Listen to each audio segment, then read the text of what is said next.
Nilai-nilai Pancasila sebagai satu kesatuan.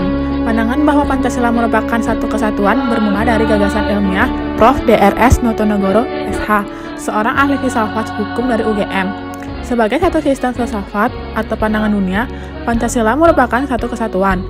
Pancasila sendiri terdiri atas 5 bagian sila, yang masing-masing sila mempunyai asas dan fungsi masing-masing tetapi merupakan rangkaian suatu tujuan tertentu, yaitu suatu masyarakat yang adil dan makmur.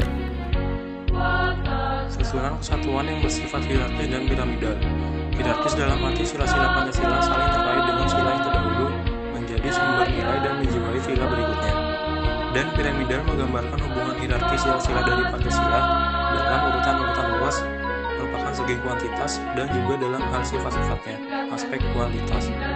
Dengan demikian, dasar susunan sila-sila Pancasila mempunyai ikatan yang kuat pada setiap silanya, sehingga secara keseluruhan Pancasila merupakan suatu keseluruhan yang bulat. Berikut merupakan susunan piramida Pancasila yang hierarkis. Pertama, terdapat sila pertama, yakni ketuhanan yang Maha Esa, mendasari dan menjiwai sila-sila kemanusiaan yang adil dan beradab, persatuan Indonesia, kerakyatan yang dipimpin oleh hikmat kebijaksanaan dalam permusyawaratan atau perwakilan, serta keadilan sosial bagi seluruh rakyat Indonesia.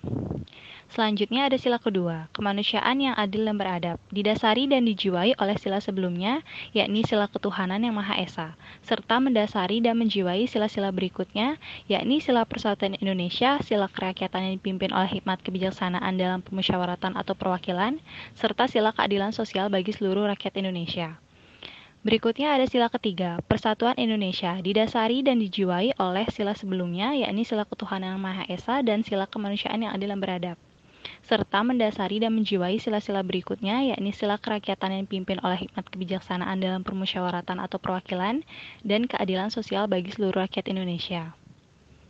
Selanjutnya ada sila keempat, kerakyatan yang dipimpin oleh hikmat kebijaksanaan dalam permusyawaratan atau perwakilan. Makna pokok sila keempat adalah kerakyatan, yaitu kesesuaiannya dengan hakikat rakyat. Sila keempat ini didasari dan dijiwai oleh sila-sila sebelumnya, juga menjiwai sila kelima. Selanjutnya ada sila kelima, yakni keadilan sosial bagi seluruh rakyat Indonesia. Memiliki makna pokok keadilan, yaitu hakikatnya kesesuaian dengan hakikat adil. Berbeda dengan sila-sila lainnya, maka sila kelima ini didasari dan dijiwai oleh keempat sila lainnya. Nilai Pancasila sebagai sumber norma etik dan hukum bernegara. Diterimanya Pancasila sebagai dasar negara Indonesia membawa konsekuensi logis bahwa nilai-nilai Pancasila dijadikan landasan pokok, landasan fundamental bagi penyelenggaraan bernegara Indonesia. Pancasila berisi 5 sila yang berisi 5 nilai dasar yang fundamental. Secara singkat, nilai dasar dari Pancasila adalah nilai ketuhanan, nilai kemanusiaan, nilai persatuan, nilai kerakyatan, dan nilai keadilan. Sebagai nilai dasar, maka nilai-nilai tersebut menjadi sumber norma atau nilai instrumental. Artinya, dengan bersumber pada kelima nilai dasar di atas, maka dapat dibuat dan dijabarkan norma-norma hidup dari penyelenggaraan negara Indonesia. Norma hidup bernegara sebagai penjabaran nilai Pancasila itu adalah norma etik dan norma hukum negara. Etika kehidupan berbangsa. 1. Etika sosial dan etika budaya. Etika ini bertolak dari kemanusiaan yang mendalam dengan menampilkan kembali sikap jujur, saling peduli, saling memahami, saling menghargai, saling mencintai, dan saling menolong di antara sesama manusia dan warga bangsa. 2. Etika pemerintahan dan politik. Etika ini dimaksudkan untuk mewujudkan pemerintahan yang bersih, efisien, dan efektif, serta menumbuhkan suasana demokratis yang bercirikan keterbukaan, rasa bertanggung jawab, dan tanggap akan aspirasi rakyat. 3. Etika ekonomi dan bisnis. Etika ini mencegah terjadinya praktek-praktek monopoli, oligopoli, kebijakan ekonomi yang bernuansa KKN, maupun rasial yang berdampak negatif terhadap efisiensi persaingan sehat dan keadilan, serta menghindarkan perilaku dalam menghalalkan segala cara untuk memperoleh keuntungan. 4. Etika penegak hukum. Etika ini dimaksudkan untuk menumbuhkan kesadaran bahwa tertib sosial, ketenangan, dan keteraturan hidup bersama hanya dapat diwujudkan dengan ketaatan terhadap hukum dan seluruh peraturan yang ada. 5. Etika keilmuan. Etika keilmuan dimaksudkan untuk menjunjung tinggi nilai-nilai kemanusiaan, ilmu, pengetahuan, dan teknologi agar warga bangsa mampu menjaga harkat dan martabatnya. Berpihak kepada kebenaran untuk mencapai kemajuan sesuai dengan nilai-nilai agama dan budaya.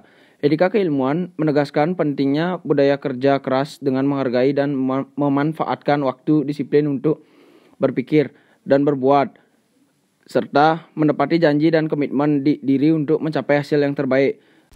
Nilai Pancasila menjadi sumber bagi norma hukum negara. Nilai-nilai Pancasila dijabarkan dalam berbagai peraturan perundangan yang ada yang berpuncak pada UUD 1945 sebagai hukum tertinggi negara. Perundang-undangan, ketetapan, keputusan, dan peraturan-peraturan lain pada hakikatnya merupakan norma atau nilai instrumental sebagai penjabaran dari nilai-nilai dasar Pancasila. Jadi, nilai Pancasila menjadi sumber bagi norma etik dan norma hukum bernegara.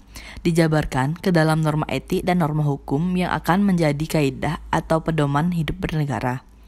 Masyarakat modern makin menyadari bahwa sistem hukum sekarang tak lagi cukup menjadi andalan dan acuan untuk membangun negara yang baik. Diperlukan juga sistem etika untuk mengontrol perilaku ideal manusia. Manusia modern tidak hanya membutuhkan rule of law, tetapi juga rule of ethic.